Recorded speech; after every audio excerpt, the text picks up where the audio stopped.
দিয়ে নিয়ে নিলাম আইসক্রিম।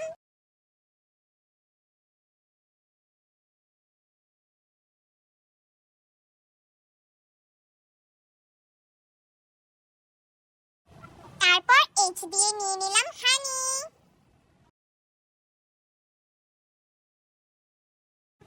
লাস্টে এ দিয়ে নিয়ে নিলাম অল টাইম বান।